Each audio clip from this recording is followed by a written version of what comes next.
Bienvenue sur LinguaWire français B1. Aujourd'hui, deux histoires. La lutte contre les gangs en Équateur et l'enquête après la mort mystérieuse de 14 éléphants au Kenya. Pour vous aider à comprendre cet épisode, retrouvez les transcriptions, les traductions en anglais et le vocabulaire expliqué sur linguawire.com.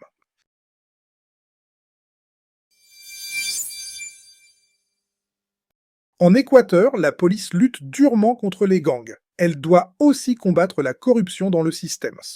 Inès, correspondante de LinguaWire pour Justice, qu'est-ce qui se passe dans la ville de Durán?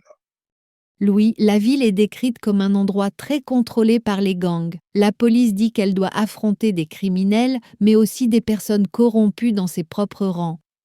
Donc le problème n'est pas seulement dans la rue, il est aussi dans les institutions. C'est ce qui rend cette affaire encore plus difficile à résoudre. Le capitaine Jean-Carlos Bustamante parle même de mauvaises personnes dans l'unité et dans la politique.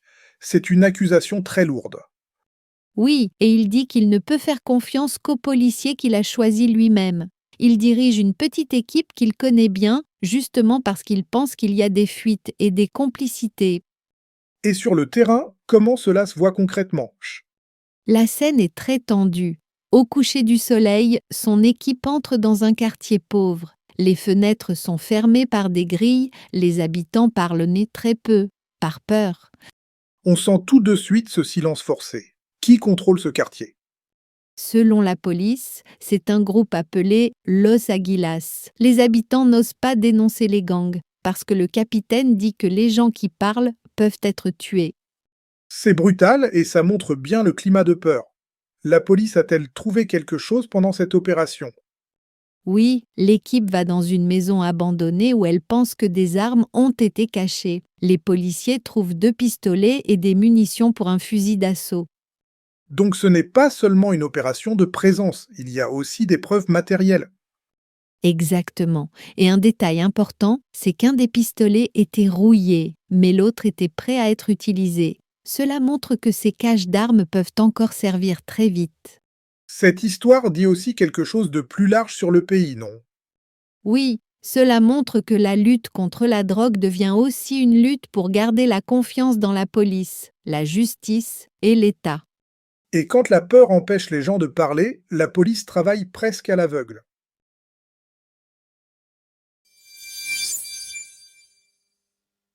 Au Kenya, l'urgence est d'un autre type. 14 éléphants sont morts et les autorités cherchent encore la cause. Nous retrouvons maintenant Hugo, correspondant de LinguaWire pour Environnement. Hugo, pourquoi cette affaire attire-t-elle autant d'attention? Parce que c'est le plus grand nombre de morts d'éléphants dans cette zone du sud du Kenya depuis des décennies. Les carcasses ont été trouvées près du parc national d'Amboseli, dans une région connue pour sa faune. Qu'est-ce que les services de la faune disent à ce stade? Le Kenya Wildlife Service dit que des experts examinent les carcasses. Des échantillons ont aussi été envoyés à des laboratoires pour chercher une cause, maladie, empoisonnement ou autre chose. Donc pour l'instant, il n'y a pas de réponse simple. Les autorités insistent-elles sur ce point? Oui, elles disent qu'il n'y a pas de preuve pour le moment d'une cause unique. Elles veulent éviter une conclusion trop rapide. Je vois aussi que les animaux n'ont pas été trouvés au même endroit. Est-ce important? Oui, c'est utile. Un responsable a dit que les corps avaient été trouvés à plusieurs endroits autour du parc, à 15 à 30 km de ses limites. Cela complique l'enquête. Et le nombre d'éléphants dans cette région reste élevé malgré cette crise. Selon des chiffres cités par les observateurs locaux, il y avait plus de 2000 éléphants dans l'écosystème d'Amboseli en 2025. La population reste importante, mais cette série de morts inquiète beaucoup. Parce que ce n'est pas juste un fait isolé, c'est un signal d'alerte pour tout l'écosystème. Exactement. Les autorités disent aussi que c'est la première fois depuis des décennies qu'une mortalité aussi grande est enregistrée dans la région où la lutte contre le braconnage avait bien avancé. Donc même là où le braconnage a reculé, il reste d'autres risques possibles. C'est ça. Cette enquête montre qu'une population animale protégée peut encore être vulnérable, par exemple à une maladie ou à une intoxication. On comprend mieux pourquoi les laboratoires sont maintenant au centre de l'histoire.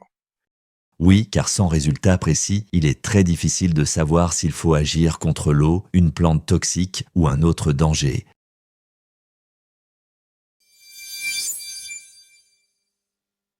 1. Vocabulaire, la mort des éléphants. L'échantillon, masculin, c'est une petite partie qu'on prélève pour l'analyser. Dans l'histoire, des échantillons ont été envoyés à des laboratoires. Exemple, le médecin a pris un échantillon pour le tester. Le laboratoire, c'est l'endroit où l'on fait des analyses. Dans l'histoire, les tissus ont été envoyés à des laboratoires. Exemple, le laboratoire donne les résultats demain. La carcasse, c'est le corps d'un animal mort. Dans l'histoire, les experts examinent les carcasses des éléphants. Exemple, les gardes ont trouvé la carcasse près du lac. 2. Grammaire, être envoyé à. On utilise être envoyé à pour parler d'une chose qu'on fait partir vers un lieu ou un service. Exemple 1, des échantillons ont été envoyés à des laboratoires. Exemple 2, les tissus ont été envoyés à des laboratoires pour analyse. Répétez, ont été envoyés à des laboratoires.